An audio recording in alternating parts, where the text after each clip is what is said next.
In this video, we're going to be catching up with the Adidas Pro 4, and I've got a big warning for all of you. Hello everybody and welcome to 40 Runs. My name is Chris Ford and I'm a running coach who loves to make YouTube videos about running shoes and running content in general, so please consider subscribing before you carry on with the rest of this video. So here's the Pro 4, and I've kind of used and abused it recently, and I wanted to come back after all that abuse and let you know how I've been getting on with it. A sort of wrap up of the Pro 4. And I'm not joking, there is a bit of a warning for you all. So hopefully you've seen some of the videos that we've done on the Pro 4, and I appreciate all of you who have watched those videos and subscribed on the back of that. Okay, so how this video is going to work, we're going to wrap things up with the Pro 4. I want to do a quick vid on this, but we are just going to briefly touch on the stats and features, because if you don't know anything about this shoe, it's worth doing before we carry on. Okay, so the Pro 4 is 220 pounds. We've got a 39mm stack down to 33, so that's a 6mm drop. The shoe's just over 200 grams, 212 grams, 7.5 ounces. It is a little bit heavier than a Meta Speed and a Vaporfly 3. We've got this new, softer, more responsive Light Strike Pro in this shoe. We've still got energy rods and Continental rubber. We've got this new upper and light lock sort of banding that's going around it to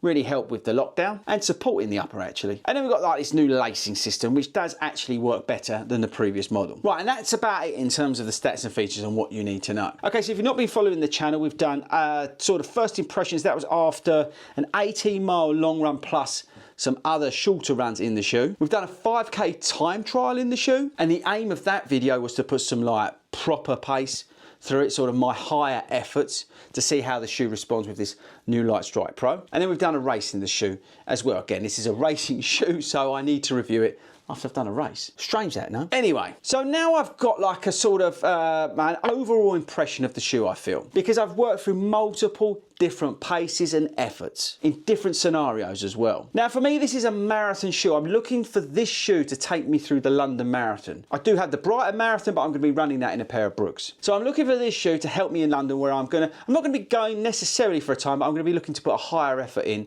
than I have done in the last few marathons I've done. So I need a shoe that's going to give me confidence and that's going to carry speed. Now for me, my marathon goal pace at the moment is about 7:53 per mile. So that's just under that 5-minute kilometers. And at that pace, this shoe is a dream. And actually, when you get down to sort of 7:25, and I do apologize, I will be talking about per mile pace, but when I get down into the paces that are lower than that, this shoe just keeps getting better. But one compliment to this shoe, even when I drag it out, and I did on that long run, I got to about 17 miles, I was blown out of my arse, and I was like at 8:45 per mile. This shoe was absolutely fine. Stable enough and comfortable enough to run those sort of slower paces.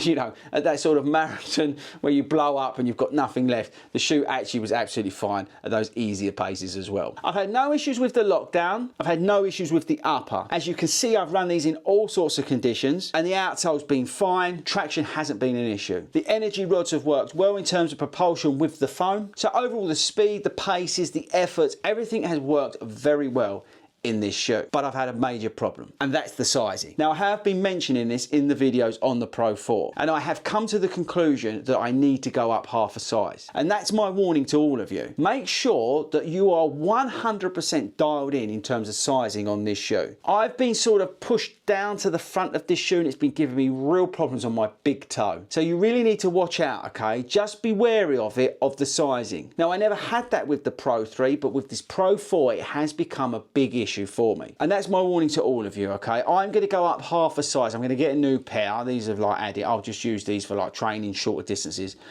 But I think if you're sort of like me and you're thinking about a marathon and that, like, you really need to dial in the sizing. So I'm going to go and get a UK 10, and I will come back and let you know how that feels. And I'm going to try and dial in the fit a little bit better. We've got some half marathons, some 10Ks coming up, so I've got races where I can play around with that as well, which is good news. So yes, so sort of wrap it up, I really like this new Light Strike Pro. I really like the shoe in general. I think it feels really marathon-y. It feels really sort of, well, awesome. But there is that issue with the sizing. So I need to go away, get that, and hopefully I can dial them in, because if I can get that right, this will be my marathon shoe for 2025. Okay team, so there we go. That's it on the Adidas Pro 4 for me. I do hope that's been useful for you.